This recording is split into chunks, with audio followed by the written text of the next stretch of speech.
So students, as I have already cleared some of the topics of this chapter of history in my video, okay, so now I am providing you this video so that you can understand the more interesting things very easily, right? So now it is the topic of Renaissance and its impact on the European people. तो renaissance क्या है? तो renaissance जो है वो रीवर्थ है या revival है ग्रीक और रोमन लर्निंग का। ओके, तो इन चीज़ों के बारे में आपने पहले भी पढ़ा था यूरोप के अंदर अपनी प्रीवियस 7th क्लास में, ठीक है। बट इस मूवमेंट के बारे में मैं दोबारा से डिटेल में बताने जा रही हूँ as from this book. This movement begin in Italy and yes it's gradually spread to all parts of Europe. ये इटली से स्टार्ट हुई और धीरे धीरे ये पूरे यूरोप में फैल गई। ओके, इसने काफ़ी सारी चीज़ों को इंस्पायर्ड किया, यानी लोगों को सोचने पे मजबूर किया उनके बारे में। ओके, तो ये रीज़न था to challenge the established customs and traditions and the institutions.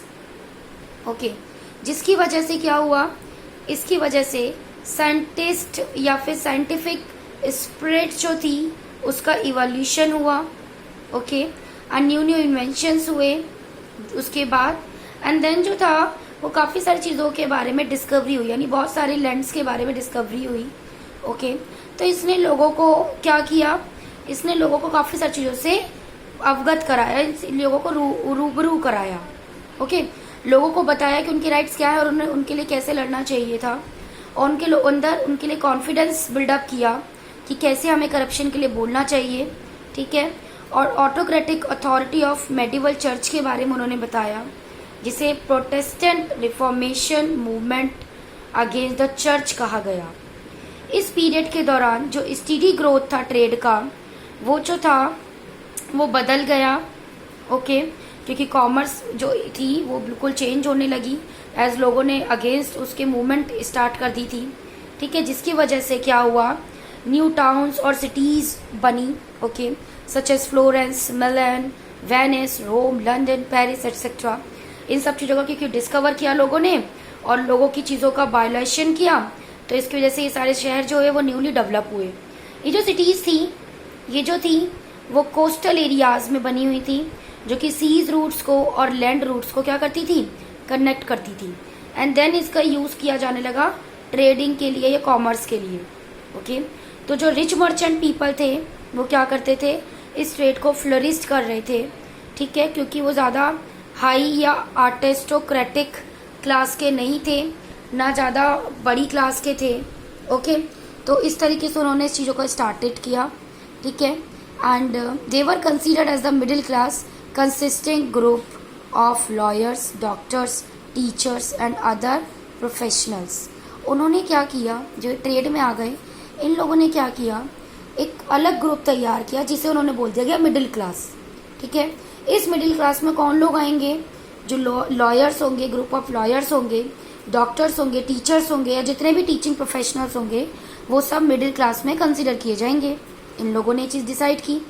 अब जैसे जैसे इनकी वेल्थ बढ़ती चली गई, ओके, इनकी नॉलेज बढ़ती चली गई, तो जो मिडिल क्लास थे वो क्या हो गए, वो influential section of the society हो गए। सिंपल सी बात है, अगर आज के सोसाइटी में देखें तो इन्हीं की बहुत ज़्यादा वैल्यू है। Without doctor a person can not be treated well, तो डॉक्टर को भगवान का दर्जा दिया जाने लगा है। बिना टीचर के बच्चों को एक एजुकेशन नहीं मिल सकती, चाहे आप घर पे कितनी भी बुक्स पढ़ लें, ओके, क्योंकि टीचर अपने एक पुराने अनुभव को शेयर करता है। वो अनुभव जो वो अपनी पढ़ाई के दौरान जब उसने टीचिंग स्किल सीखी होती है, जो वो लिए होते हैं, उस चीज़ को वो डिस्कस करता है स्टूडेंट्स के साथ, तो स्टूडेंट ज़्यादा अच्छे से समझ पाते हैं। वो अगर आप नॉर्मली घर पे बुक पढ़ेंगे तो नहीं समझ पाएंगे, क्योंकि रीडिंग ऑफ बुक्स भी आपको अच्छे से किसने सिखाया है, टीचर ने सिखाया। तो ऑब्वियसली आपको यहाँ से पता चल गया कि क्या सोसाइटी में आज इनकी वैल्यू है। तो इन क्लासेस को आप एक स्ट्रॉन्ग रूलर्स मिले एंड देन ये प्रोटेक्ट होने लगे उनके थ्रू। ओके, क्योंकि जो ये थे डॉक्टर्स थे, जो ये टीचर्स थे, ठीक है, इनको मिडिल क्लास का दे दिया गया था दर्जा। ओके, और जो मर्चेंट पीपल थे जिनका पहले इतना रोल नहीं था, ओके, बट क्योंकि वो ऑब्वियसली फाइनेंस का कुछ काम कर रहे हैं, तो उन लोगों ने खुद को बढ़ा और इन लोगों को मिडिल का दर्जा दे दिया गया। ओके, तो ये सारी चीज़ें थी कि कैसे जो चीज़ें थी वो चेंज हो रही थी कैसे मिडिल क्लास चेंज हुई एक इन्फ्लुएंशियल और एक इम्पॉर्टेंट क्लास में। ओके, अब आ रही है बात इंडस्ट्रियल रिवॉल्यूशंस, यानी रिवॉल्यूशन क्या, क्रांति कैसे आई, इंडस्ट्रीज की क्रांति कैसे आई। एक मेडिवल पीरियड हुआ करता था जब पीपल जो थे वो डोमेस्टिक प्रोडक्शन करते थे, यानी अपने घर से खेती बाड़ी या जो भी काम करना है वो अपने घर पे करते थे। फिर उन्होंने क्या किया, उन्होंने अपने हाथों का और अच्छे से यूज़ किया। ओके, और प्रोडक्शन अपना और अच्छा बनाया, जैसे carpenter, potter, weaver, blacksmith, इन सब उन्होंने क्या किया, इन लोगों ने जो लोगों की बेसिक रिक्वायरमेंट्स होती है उनको फुलफिल करना शुरू किया। ओके, अब जो पीपल ऑफ विलेजेस थे अब वो खुद से सेल्फ सफिशिएंट, इकोनॉमिकली स्ट्रांग हो चुके थे। ओके, तो इसीलिए वो आउटसाइड मार्केट पे डिपेंड नहीं होते थे, वो खुद से बना लेते थे सामान। भाई कारपेंटर का काम उन्हें आता है, पॉटर उन्होंने मट्टी के बर्तन उन्हें बनाने आते हैं, बुनना उन्हें आता है, ब्लैक स्मिथ का काम उन्हें आता है, तो उन्हें बाहर से सामान लेने की क्या जरूरत है, वो खुद से बनाने लगे। उन्होंने अपना सेल्फ मेड काम शुरू किया। ओके, तो इस तरीके से उन्होंने बाहर की चीज़ों को जब लेना बंद किया तो उन्होंने क्या किया, उन्होंने अपना फैक्ट्री सिस्टम अडॉप्ट कर लिया। एक न्यू मेथड प्रोडक्शन स्टार्ट हुआ, फैक्ट्री सिस्टम मेथड ये स्टार्ट हुआ।